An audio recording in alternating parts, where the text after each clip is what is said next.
No, ecco qua, è partita, no? Sì. Tanto la ringrazio, professore ed Emanuele Franz, per la disponibilità. Noi siamo l'associazione Fratria, siamo di Città di Castello, siamo dell'Umbria. La nostra associazione è un'associazione piccola, ma spero che diventi grande, è un'associazione importante in questa vallata, perché in realtà di associazioni culturali dalle nostre parti non ce ne sono, non se ne vedono, perché la cultura ora fa paura a molti. Parlare di cultura ora, soprattutto nella nostra visione, è un po' complicato. Noi chiaramente, la nostra associazione si rifà alla teoria multipolare, alla quarta teoria del professor Dugin, perché crediamo in maniera reale che la quarta teoria del professor Dugin sia il futuro, che è una cosa così fondamentale, importante, che riuscirà a scardinare anche le più improprie incertezze. Oggi vogliamo parlare di un argomento un po' gnostico, un po' complesso, e l'argomento è l'argomento femminile, la coscienza femminile delle donne. Perché questo? Perché Emanuele Franz ha scritto un libro molto pericoloso, chiamiamolo così, che è Sottomissione, e parla appunto della figura della donna, ma non solo, fondamentalmente. Io sono convinto che è anche un libro che parla dell'uomo, anzi parla dell'uomo e della difficoltà dell'uomo di approcciarsi al mondo moderno oggi. Appunto, l'inizio, la prima domanda che le volevo porre: perché c'è tanta complessità, professore, nel parlare della donna e la visione tradizionale, e perché si spaventano tanto i gruppi liberali nel parlare e nel rievocare la donna tradizionale in questa epoca? Poi faccio una piccola cosa molto velocemente. Io mi sono andato a vedere, parlavano tanto del Medioevo occidentale, no? Il Medioevo occidentale in realtà era una cosa meravigliosa per la donna, si parlava della donna. Si parlava della Madonna come esempio, e di una donna mistica, sacra. Ecco, ma perché c'è questa paura di parlare della donna, della purezza, e di parlare della donna come dea? Perché questo, professore?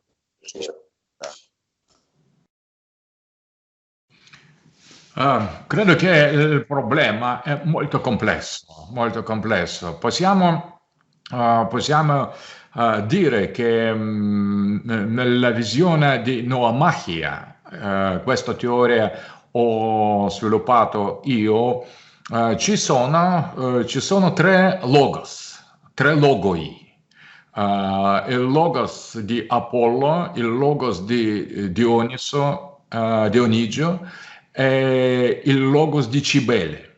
Il logos di Cibele è il logos non tanto femminino, ma logos della madre che castrata l'uomo. È una donna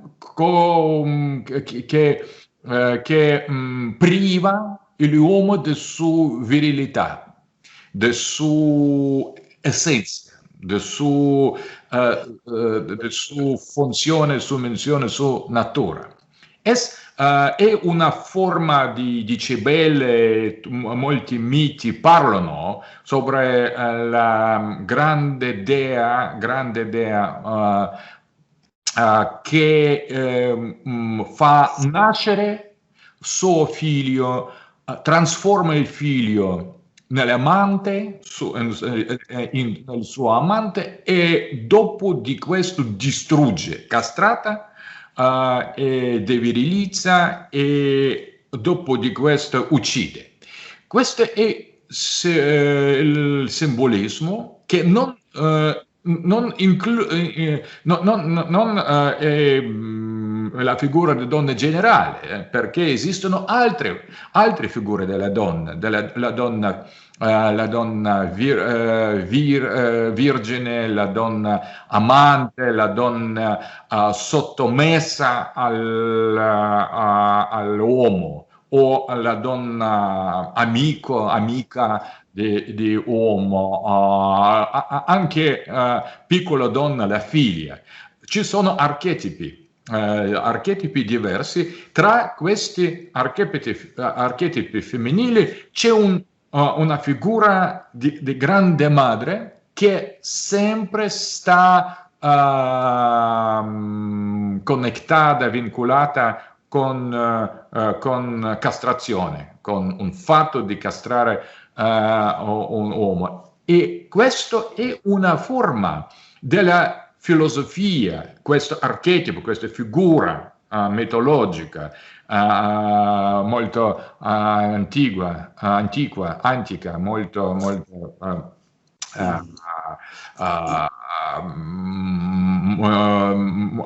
anziana.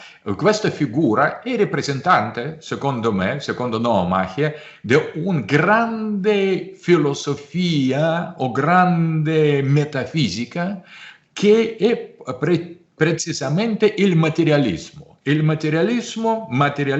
che tutti i valori, tutti gli aspetti riduce a una materialità primordiale. E questa materialità primordiale che fa nascere le cose e che distrugge le cose. Questa è una figura della grande madre, la dea Cibele. Noi viviamo, abbiamo vissuto molti secoli, molto tempo sotto la civiltà, nella civiltà diversa, nella civiltà patriarcale, dove altri logoi erano dominanti, il logos di Apollo, il logos trascendente, verticale, illustrato dalla relazione attiva alla spiritualità, come Evola sottoscriveva. Questo è il logos di Apollo, e anche altro logos, también maschile, il logos virile, il logos eroico di Dionisio, del dio Dionisio. E questo Dioniso non era il logos stesso come il logos di Grande Madre.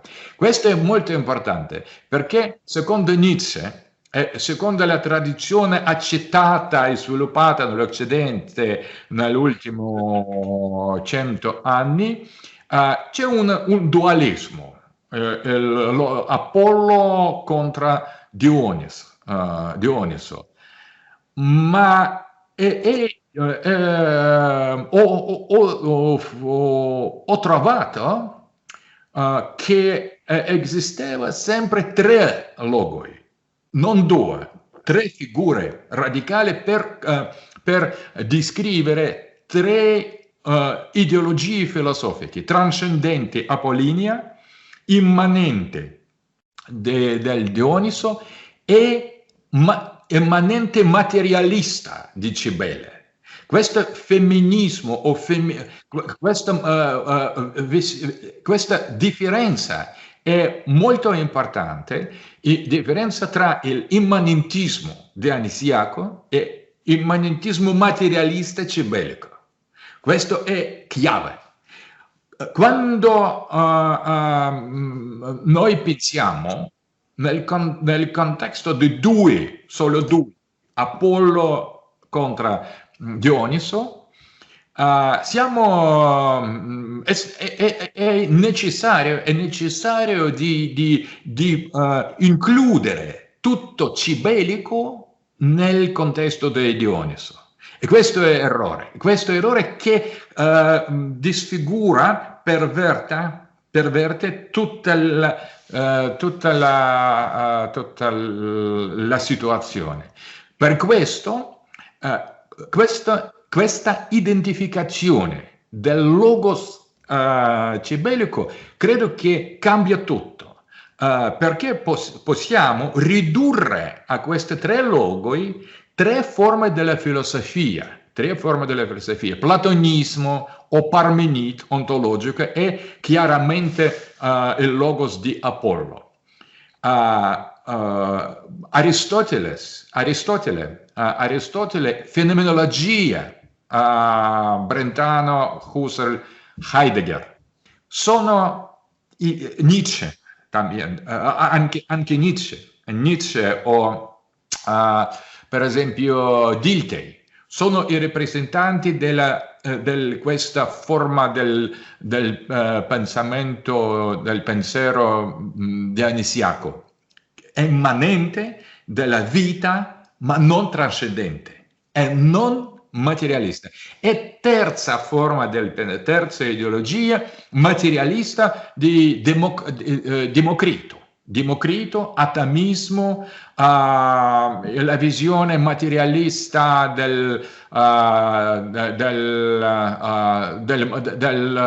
dell'età moderna. Modernità è precisamente è il momento della dominazione del terzo logos, dell'atomismo, del Democrito, che è precisamente immanentismo con il materialismo, immanentismo materialista, non immanentismo immanente, come immanentismo di vita, ma immanentismo della materia che sta prima, che va prima di vita. Questo spiega, secondo me, la crescita del fenomeno della femminilità. Questa crescita non è crescita del fenomeno, il femminismo moderno, questa forma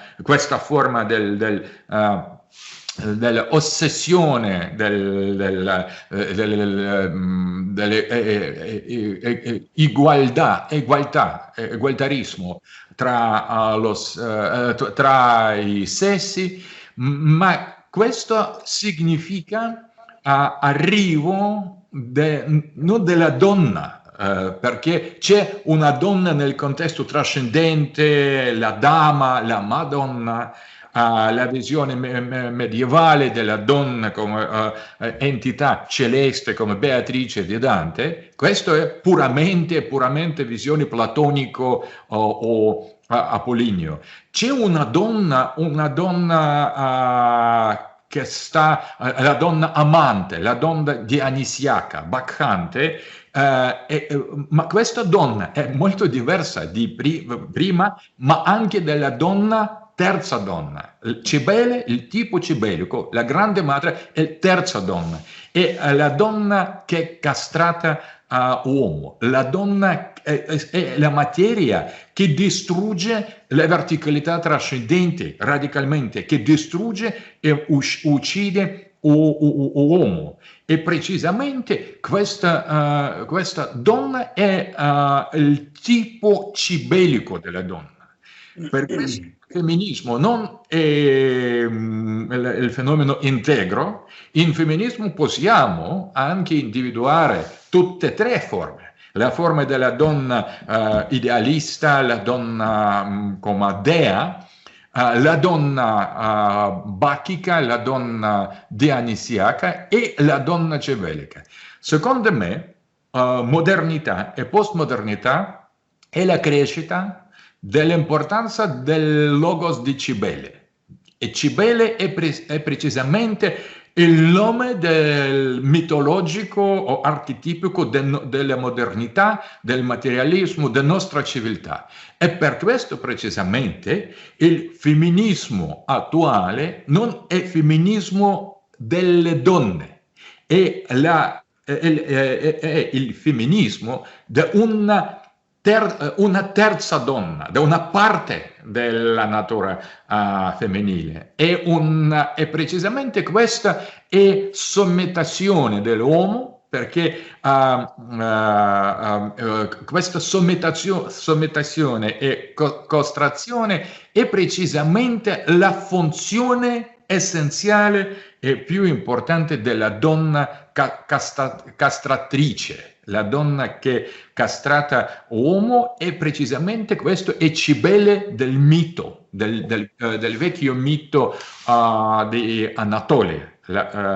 Cibele, grande madre, che uccide Attis. Attis non è Dionisio, il Dioniso. Dioniso è radicalmente la figura diversa. Questo credo è più importante. Il femminismo attuale è precisamente una forma della rivoluzione, la rivoluzione cibelica, non femminile, perché altri due tipi della donna archetipica, la donna sacra, la donna tradizionale, anche la donna normale, la donna vivente, sono esclusi di questa visione.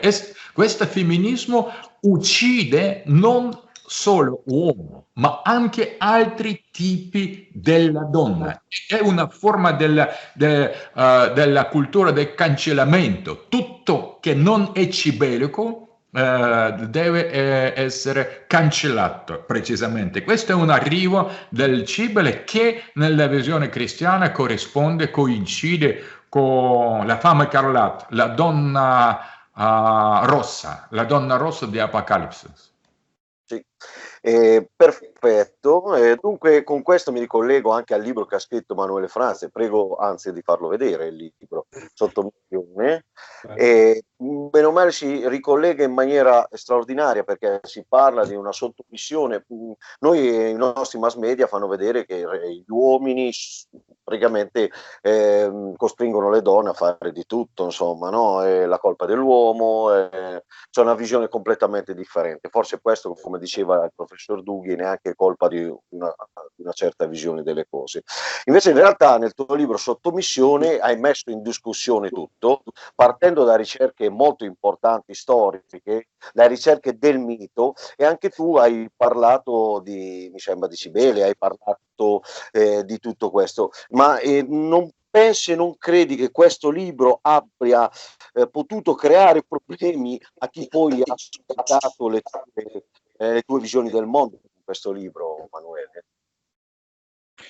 Ma intanto grazie Augusto di aver pensato a questo incontro fertile e su argomenti di cruciale importanza, a te e alla tua associazione Fratria.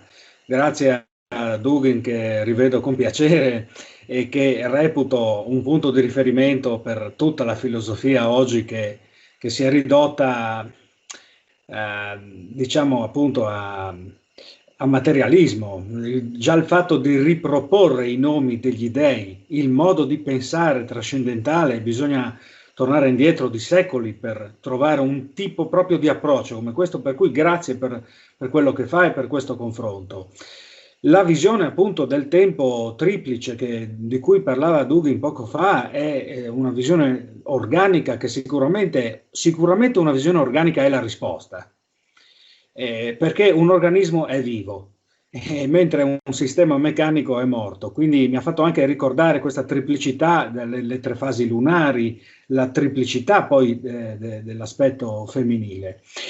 L'uscita del mio libro si insinua, si colloca in questa argomentazione, diciamo, si colloca bene, perché non ha mancato di suscitare delle critiche anche questo libro. Soprattutto molte donne mi hanno detto: ma noi dobbiamo buttare via 60 anni di letteratura femminista.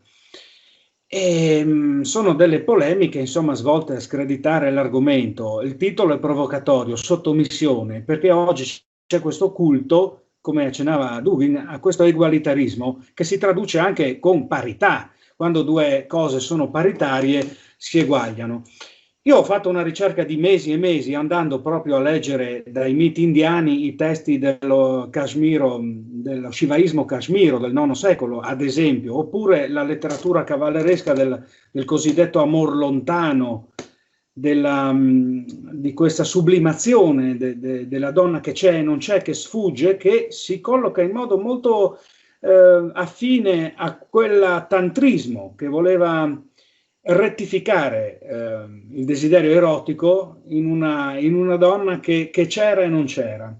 E soprattutto queste analisi storiche, in testi magari che non vengono letti da molti, mostrano come l'uomo adorava il principio femminile, si sottometteva appunto ad esso. Da qui, per esempio, l'uso in molte scuole mistiche di natura anche cristiana della mortificazione di sé per l'ideale trascendentale. Per esempio, uno dei come citava il professore, i corribanti, gli adepti della dea Cibele, si fustigavano da soli, cioè operavano un processo di mortificazione di se stessi, un'umiliazione. Ecco, l'umiliazione e la sottomissione è un tema che ho voluto evidenziare come un filo rosso che in diverse civiltà, in diverse tradizioni ritorna anche nella mistica sufi, che per esempio nella via del biasimo, il professore conoscerà sicuramente, c'è questa necessità di non apparire, non autostimarsi eccessivamente, ma di conservare l'aspetto interiore nascosto rispetto a quello esteriore. Quindi in pratica il filo conduttore è questo essere al servizio, questo votarsi, questo sottomettersi a un ideale più alto o comunque che sta fuori di noi. Spesso e volentieri questo sacrificarsi, questo sottomettersi si è accompagnato a un ideale femminile, ma non esattamente alla donna, ma a quello che la donna nel passato ha rappresentato, cioè un principio metafisico che non è soltanto il suo corpo, come oggi mi viene rimproverato da queste mie lettrici che mi dicono che bisogna buttare via la letteratura femminista. Io credo, penso che il professor Dugin sia d'accordo con me, che la donna con la sua lotta per l'emancipazione si sta autolimitando, si sta riducendo a una funzione corporale, mentre ella dimentica di essere molto, molto di più di un corpo. Innanzitutto è un'intelligenza sovrasensibile che gli antichi ben conoscevano e adoravano. È ovvio che questo libro qui, con questa parola qui, sottomissione, si colloca in continuità, forse in coerenza con il precedente libro che avevo fatto, L'inganno della libertà, a cui ringrazio ancora il professor Dugin per questa stupenda prefazione. Cioè, le parole libertà, le parole parità, sono parole tutto sommato moderne e quindi hanno un che di patologico solo per il fatto di essere state concepite nella modernità.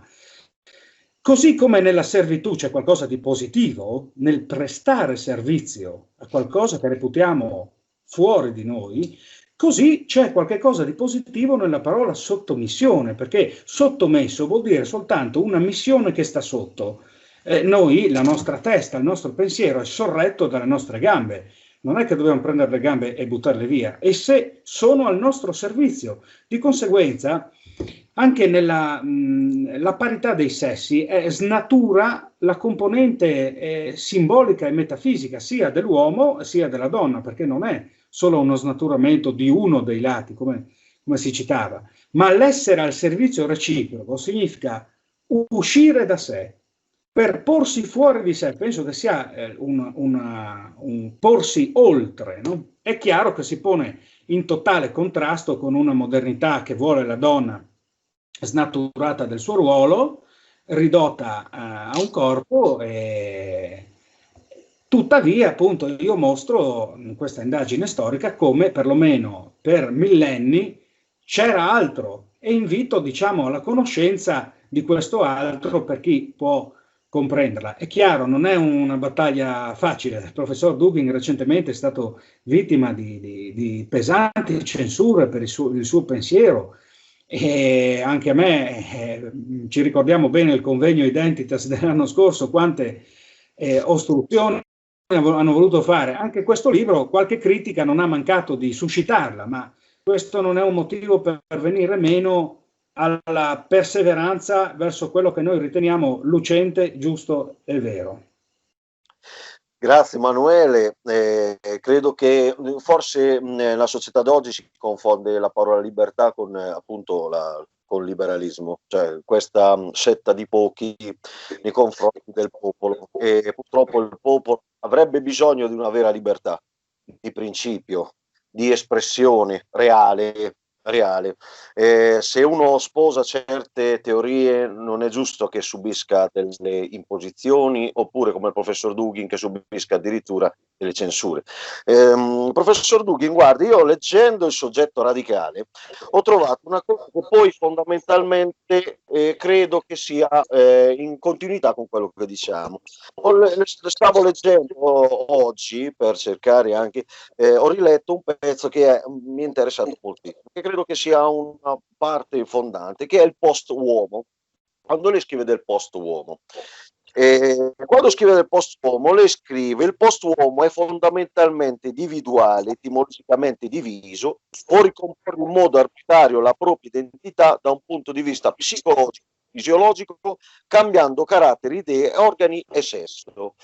Allora, secondo me questo è vale sia per l'uomo che per la donna, e credo che viviamo in questo momento che è di una confusione, ma dove però il sistema liberale vive in realtà in maniera beata, e oggi siamo proprio in questa deriva e andremo sempre più in questa deriva. Ma come si può combattere questa deriva? Il suo libro Soggetto Radicale, chiaramente invitiamo come commissione a comprarlo, ma chi ci ascolta, come si può far capire che in realtà il post-uomo può essere superato? Sì, grazie. Anzitutto voglio dire che la definizione della parola liberalismo, democrazia hanno cambiato molte volte già nella storia. Oggi credo la definizione più giusta della democrazia attuale è la dittatura dei democratici contro tutti gli altri. E il liberalismo è necessità di combattere tutti che non sono liberali e che sono, perché non essendo liberali, tutti che non sono liberali sono i fascisti. Per questo il liberalismo è necessità, non la possibilità, obbligazione di combattere tutti che non sono liberali e che sono criminali fascisti. Questa è la democrazia, la dittatura non del popolo, anche non di minoranze. La democrazia è la dittatura dei democratici, che sono democratici, che vogliono governare il mondo e che sono unici che conoscono che è la verità di tutte le cose. E il liberalismo è obbligazione di distruggere, di uccidere non liberale, illiberale, tutto che pensano diversamente, e questa è una forma, è la pratica della cultura del cancellamento. E quando io o noi o molti altri o paesi o civiltà, le religioni si oppongono contro questa idea, contro questa definizione, sono considerati, tutti noi siamo considerati dei nemici della società aperta e oggetti, non soggetti, oggetti di cancellamento. We should be cancelled. Precisamente perché contestiamo, non accettiamo questa logica abbastanza semplice. La democrazia e la dittatura, non vogliamo questa dittatura dei democratici, per questo dobbiamo essere uccisi e liquidati. Hanno tolto me account in YouTube, in Google, anche Google Email è cancellato. Questa è una forma senza spiegare, non per le cose gravi che ho detto, precisamente per mia posizione. Questo è già futuro. Loro cominciano con me e proseguono con altri, con molto meno colpabile, con molto meno realtà. Ma questo è l'inizio della vera e propria dittatura liberal democratica. Questo è il passo concreto al post-uomo, a post-umanesimo. Perché tutto il personaggio che vuole opporsi al femminismo, a Black Lives Matter, all'omosessualismo e cambio del sesso, precisamente protesta o nega o va contro questa dittatura. Per questo è un ribelle, è un rivoluzionario, è un criminale, tutto che non è liberale è criminale.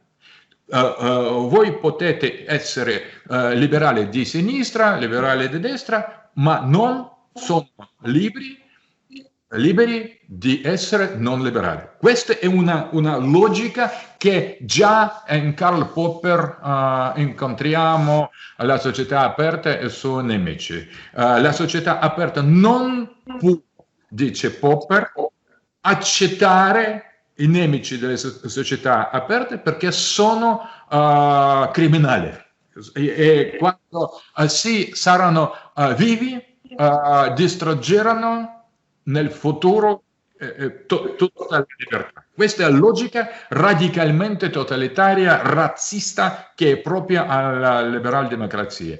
Credo che l'individualismo è precisamente il stato del passaggio tra il liberalismo moderno al liberalismo postmoderno, dell'individuo al dividuo, il dividuo all'entità che può essere meccanicamente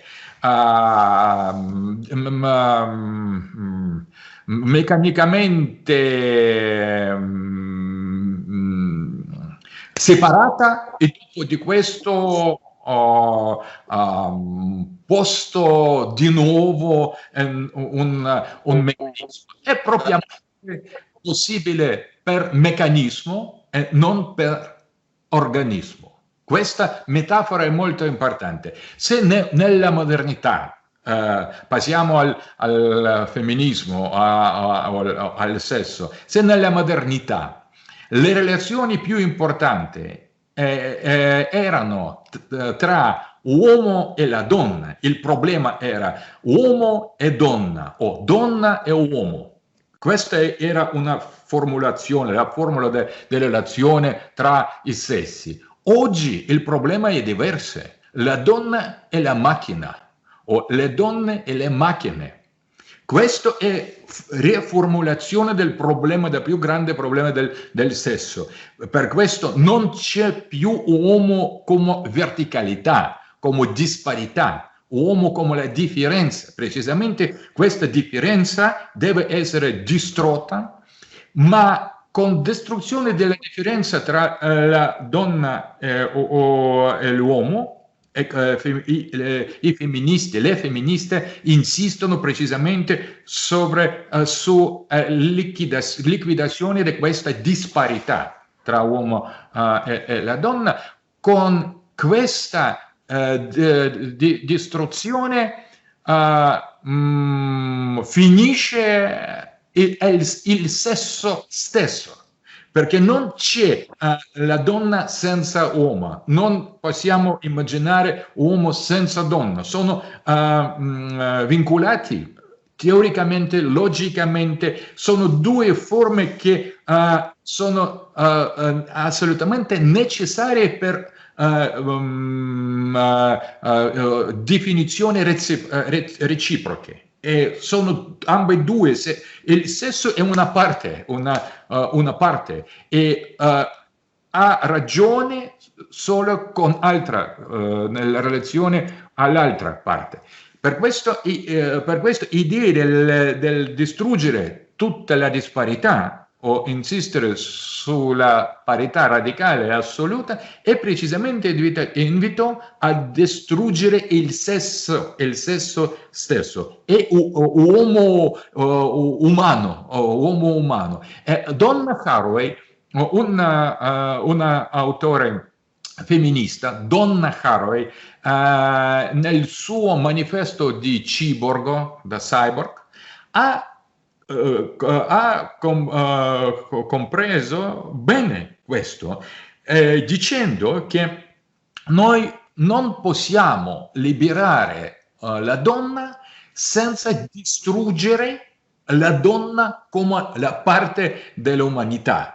Per questo dobbiamo uccidere umanità e cambiare umanità con la macchina, con cyber.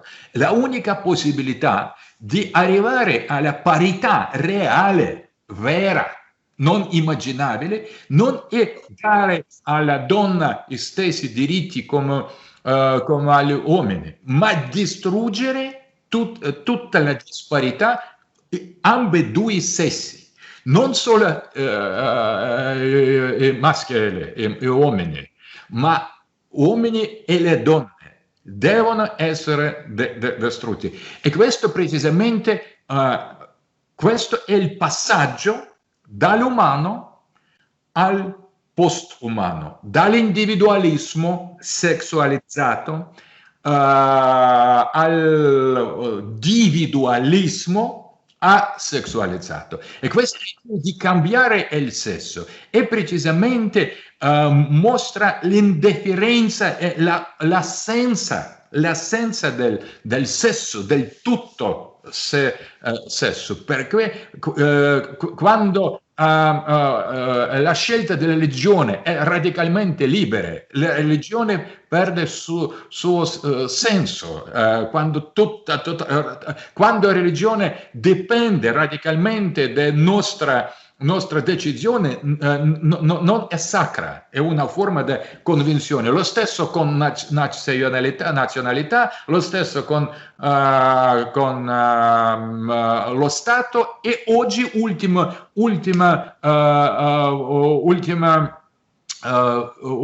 fino di tutte le forme dell'identità collettiva arriva con questo femminismo che insiste su la parità assoluta e con questa insistenza apre il cammino alla superazione dell'uomo. E questo è precisamente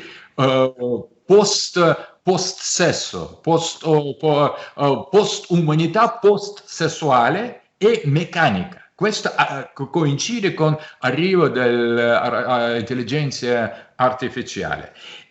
Ma idea del soggetto radicale, precisamente, e possiamo porre di una maniera di tale maniera, di questo modo, che non possiamo, perché questa trasformazione della modernità alla postmodernità, dello umano al postumano a postumanità, questa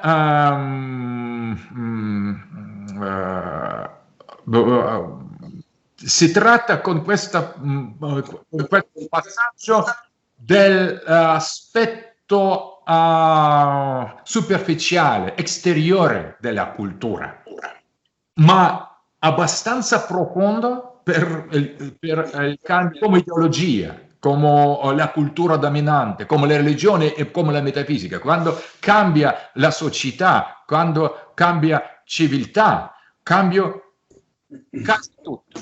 quasi tutto. Per questo passaggio è molto importante. Oggi siamo uomini, domani non saremo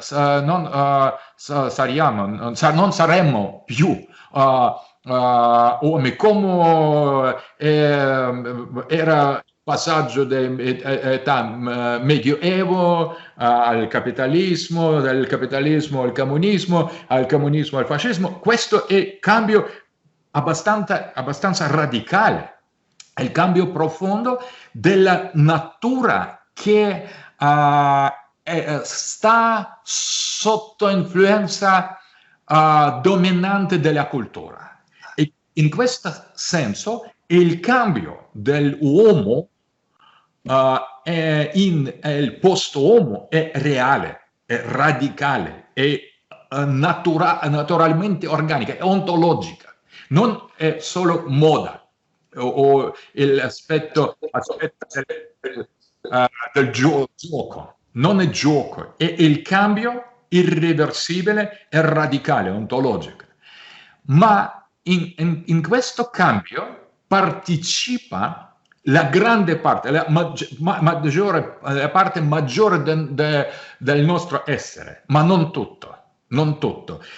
Una cosa cambia e piccola cosa sconosciuta, nascosta, la piccola cosa non entra in questa trasformazione. Praticamente questo io chiamo questo soggetto radicale. Il soggetto radicale non è umano che può essere cambiato, ma è umano o proto-umano che non può essere cambiato, che sta nella profondità inaccessibile ai cambi della superficie ontologica. Questo è precisamente il radice metafisica dell'uomo, non uomo, ma un potere ontologico e metafisica che fa dell'uomo uomo, che non è uomo cambia, ma che fa uomo nel caso dell'uomo, una ragione d'essere, un potere metafisico che sta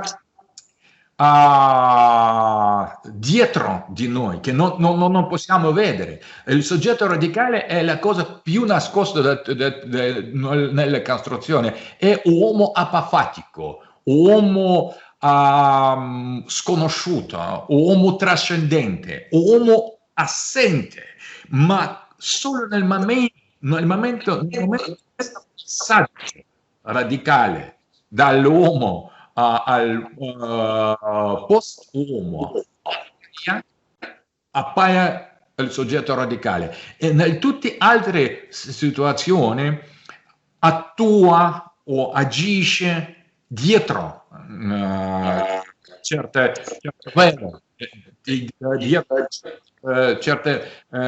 maschere, e questo appaia o si manifesta nel momento più radicale della storia, e si appaia come il contrario a questo passaggio, si appaia nel suo splendore, nella sua chiarezza, nella sua forma propria. Il soggetto radicale come la figura escatologica metafisica, che è precisamente la natura profonda umana che reagisce nella situazione più radicale della irreversibile perdita dell'identità umana. Precisamente questo è il soggetto radicale. Contro questo passaggio dell'umano al postumano, umano non può resistere. Umano è fatalmente controllato per il cambio stesso. Uomo non può conservarsi senza resurrezione. Nell'uomo che cade, che si degrada, non può dire al momento più basso del suo caduta bisogna finire qua, bisogna stare perché la caduta accelera, è più profonda, non può essere. Abbiamo perso tutto, la religione, lo sacro, imperi, stato, valore, famiglia, sesso. Perché lottare per conservare umanità?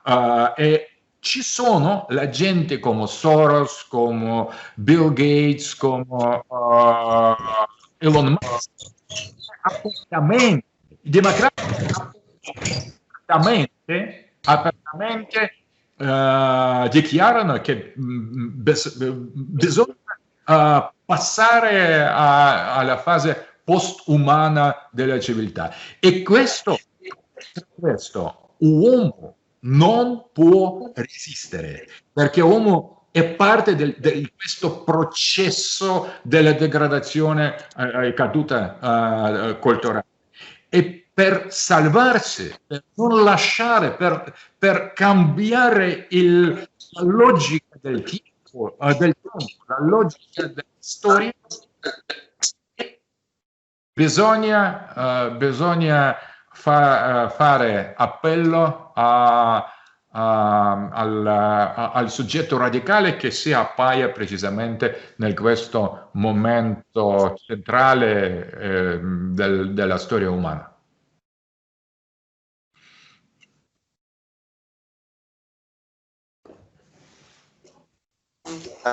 Grazie professore, allora rivolgo l'ultima domanda a Manuel Franz, grazie veramente. Manuel Franz.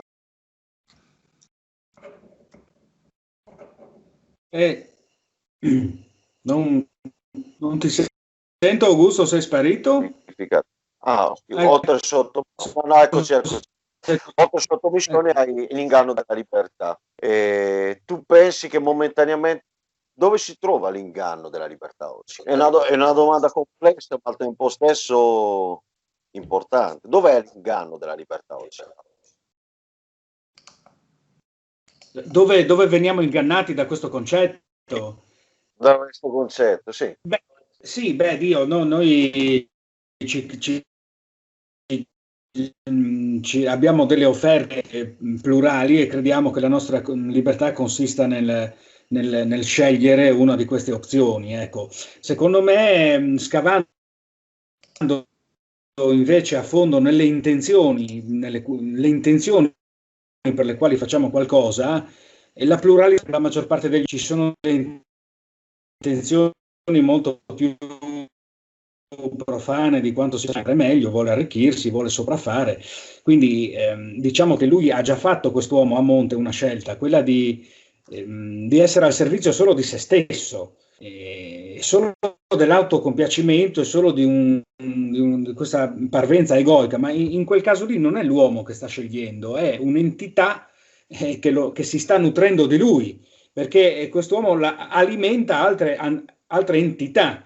E così via. La vera libertà è staccarsi e fare qualche cosa, perciò, come dicevo prima, che sta fuori di noi. Per esempio, la parola stessa libertà, dal latino liber, vuol dire darsi piacere. È un concetto ben differente dalla parola greca di libertà, eleutia, che era la dea della vita.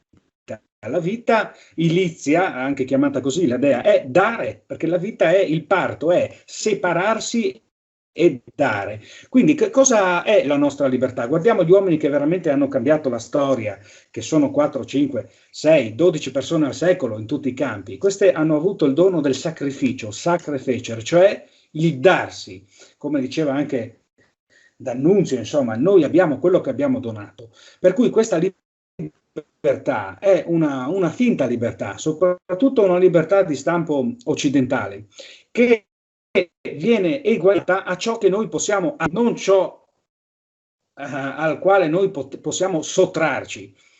Ci viene fatta questa equazione: libertà vuol dire sommare, mentre per me è il rovesciamento, è sottrarre, cioè il donare, il dare ha per esempio un senso della comunità, un senso dell'appartenenza, un ideale, un separarsi da noi, un fuoriuscire da sé.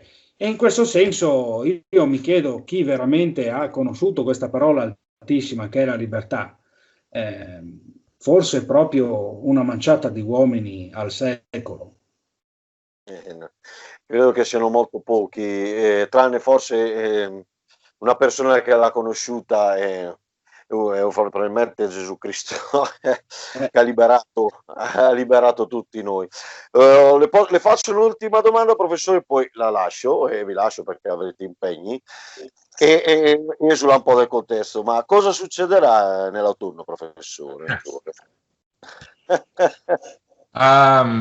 Questo credo che non so che cosa accadrà nell'autunno, Ma è certo che il tempo accelera e entriamo più e più profondamente in questa fase finale del ciclo. È radicalmente chiaro. E tutta questa pandemia, tutta questa violenza che cresce. È importante il libro di René Girard, l'autore francese.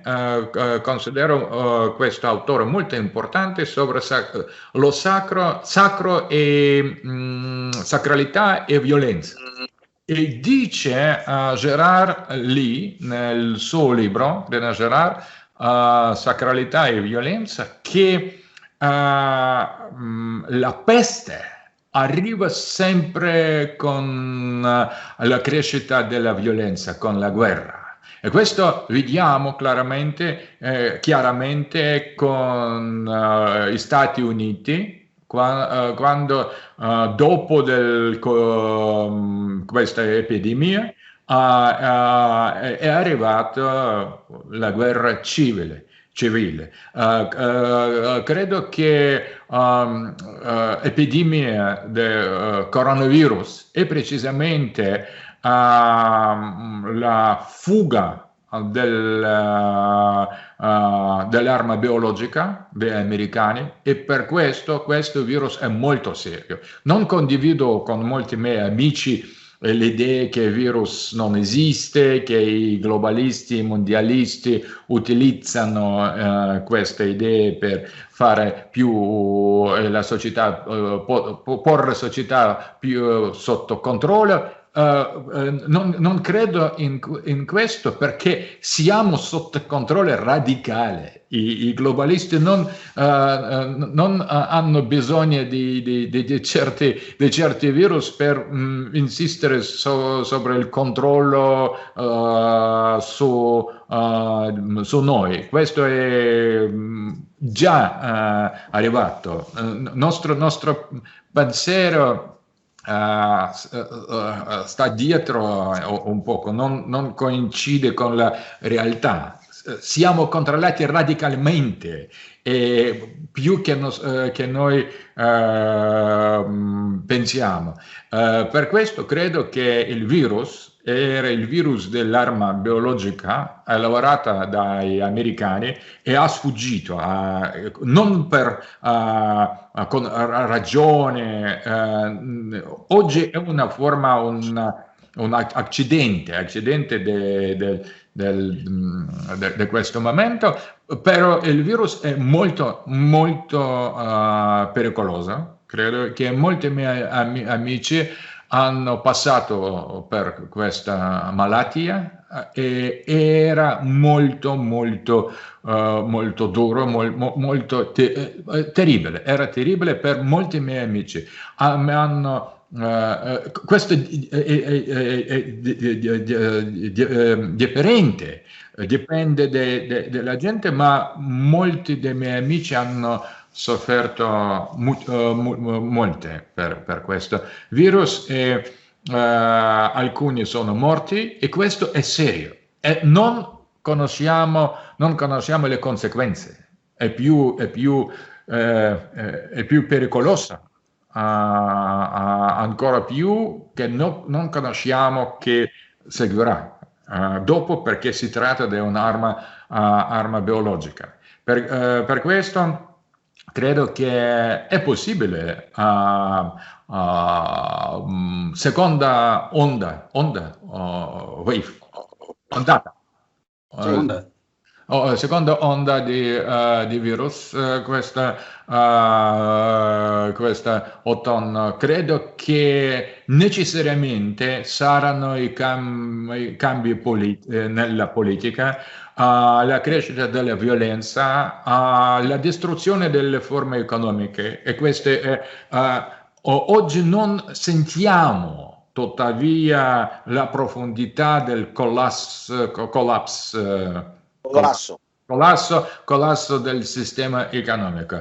Entriamo nella grande tribolazione, del tempo della grande tribolazione. Credo che tutto questo bisogna decifrare e comprendere nel contesto escatologico, cristiano o tradizionale, e tutti autori nostri, Evola, Guénon, Heidegger, Nietzsche, tutti Spengler, tutti autori della rivoluzione conservatrice, tutti erano sicuri che si tratta della fine del ciclo, non del tempo, forse non del tempo in generale, ma alla fine del certo ciclo.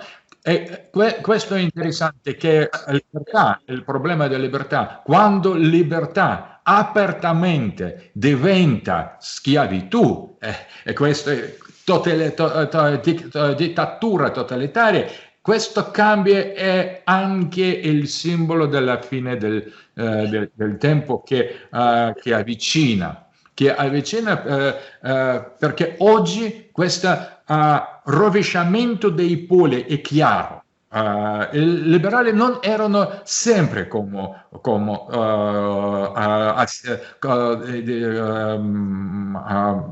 erano sempre tali. Oggi questa trasformazione del liberalismo come ultima ideologia moderna, mondiale e globale, questa trasformazione del liberalismo nella dittatura planetaria è uno dei segni del fine del tempo. Non può dire arriverà la fine del tempo in questo autunno o un poco più tardi, ma stiamo vicini, stiamo vicini, e bisogna pensare questa anormalità di nostro tempo. Nostro tempo è radicalmente anormale, è una forma delle malattie, epidemie, è una catastrofe. Noi viviamo al centro della grande catastrofe storica, culturale, umana, intellettuale, cosmica, e nella situazione come tale credo che non è più importante di salvarsi. Non tanto è importante di salvarsi, di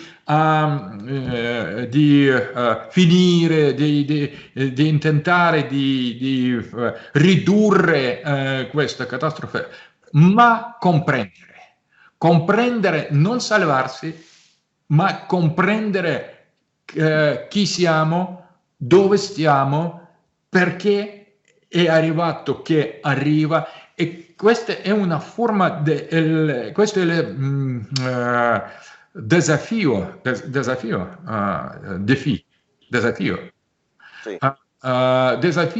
per nostra intelligenza, per nostra intellettualità, per nostra anima pensante, anima spirituale, per nostro spirito. Questo è un desafio, questo è una sfida, desafio spagnolo. Va bene. Scusa. Questa è una sfida per nostra intelligenza, per nostra anima pensante, per nostra mente, per nostro cuore. Questa è la sfida più grande, ma uomo è entità, essere che pensa, e precisamente tutto che accade con uomo accade nella relazione con nostra comprensione. Comprendere e dopo di questo reagire o fare qualcosa. Prima comprendere. Per questo la filosofia, educazione, la visione corretta della situazione anormale escatologica dove siamo è più importante che tutto il resto. Per questo stiamo nel momento della grande importanza metafisica. E non possiamo rispondere alla sfida metafisica con i mezzi tecnici. Non arriva il problema tecnico, arriva il grande problema ontologico e metafisica, e senza filosofia, senza metafisica, senza ontologia, senza Heidegger, senza tradizionalismo, senza religione, senza conoscenza di molte civiltà. Senza tutto questo non possiamo affrontare il problema che arriva. Questo non è il problema tecnico, no? Non è la crisi come molte altre. Precisamente questa è la cosa più profonda e forse unica, perché la fine del ciclo è un vero e reale grande evento, più grande evento che possiamo immaginare. Dobbiamo essere preparati, dovremmo essere pronti a affrontare questo nella tutta sua profondità di questo evento. Volevi aggiungere qualcosa anche tu, Emanuele, su questo argomento? Io mi trovo in sintonia con quanto detto e sì, è un'emergenza che comunque è reale o ha trascurato ovviamente le componenti intrinseche, sono appunto cioè il tutto è ridotto al fatto che è un fatto fisico, mentre una malattia è sempre un segnale, per esempio bisogna comunque stare attenti che i provvedimenti presi per arginare un'emergenza sanitaria non comportino conseguenze più gravi della malattia stessa, perché quando si va a proibire l'incontro fra le persone, la luce del sole, e gli abbracci, queste cose qua che da sempre già negli antichi hanno reputato che fossero parti essenziali di qualsiasi guarigione. Pensiamo al famoso Papa che durante la peste nera è andato a benedire gli appestati, o quante persone, cioè è da dire che lo stesso male affrontato da persone diverse avrà reazioni diverse, perché non è solo un fatto fisico, cioè la psicologia è perfino i nostri valori, i nostri col nostro sistema immunitario, perché una persona dal carattere debole e che non ha fiducia sicuramente indebolirà il suo stesso sistema immunitario. Pertanto le istituzioni hanno, come dire, affrontato la questione sanitaria soltanto da questo livello, e ovviamente è un livello che trascura tutto il retroscena dell'essere umano. E sul futuro io adesso non lo so che cosa potrà succedere. Sicuramente, come dice Dugin, cioè una svolta deve esserci, perché questo è un evento epocale. Io in vita non me lo ricordo, non sono così anziano, ma neanche ai tempi che c'è stato il disastro di Chernobyl, che ero bambino, ma non mi ricordo delle conseguenze sociali così, come chiudere le persone a casa per mesi. Ecco, forse è il momento proprio di una svolta. Bisogna pensare anche che ci sia del positivo per quanto riguarda la possibilità che l'uomo finalmente intraprenda e imbocchi una strada verso un nuovo futuro postmoderno, tanto auspicato da Alexander, e in questo senso auspicarci che ci sia anche del positivo in questa luce oscura. Profitto di nuovo per ringraziare sia te Augusto che Alexander per questo momento di incontro fra di noi su questi temi di grande importanza. Grazie a tutti, grazie professore sempre della sua disponibilità, perché è veramente una disponibilità incredibile, ma lei sa benissimo che in questo momento lei è anche fondamentale. Come fondamentale Emanuele, ma c'è bisogno come dell'acqua, perché voi siete l'acqua e voi siete fondamentali in questo momento soprattutto di difficoltà, di disorientamento, le persone hanno bisogno di bere. E come farlo se non grazie a voi? Dunque, oggi ho bevuto dell'acqua fresca,